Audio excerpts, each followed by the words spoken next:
Le conseil d'établissement a des responsabilités concernant le régime pédagogique. Un régime pédagogique, c'est un règlement lié à la loi sur l'instruction publique qui détermine la nature et les objectifs des services éducatifs auxquels tous les élèves ont droit. On y indique notamment les matières obligatoires et le temps à accorder à chacune de ces matières. Comme membre du conseil, vous recevrez une ou des grilles matières proposées par la direction qui ont d'abord été élaborées avec la participation des enseignants.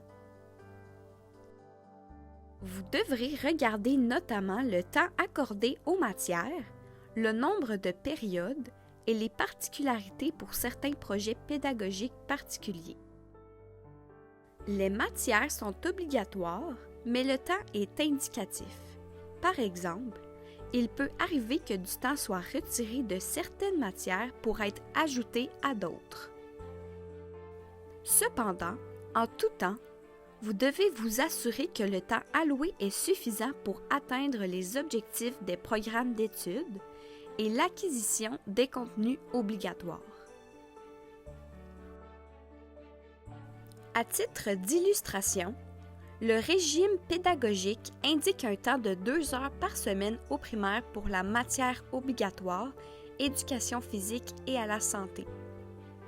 Sur un cycle de 5 jours, un élève pourrait donc avoir un certain nombre de périodes, par exemple 2 cours de 60 minutes, pour respecter le plus possible le temps de 120 minutes recommandé dans le régime pédagogique.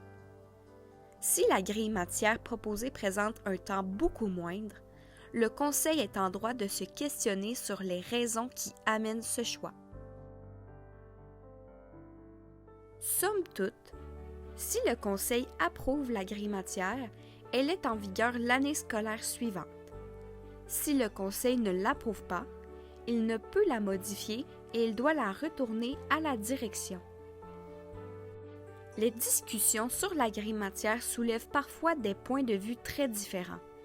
En tout temps, rappelez-vous qu'il faut faire des choix dans l'intérêt des élèves de l'établissement afin qu'ils puissent réussir leur parcours scolaire.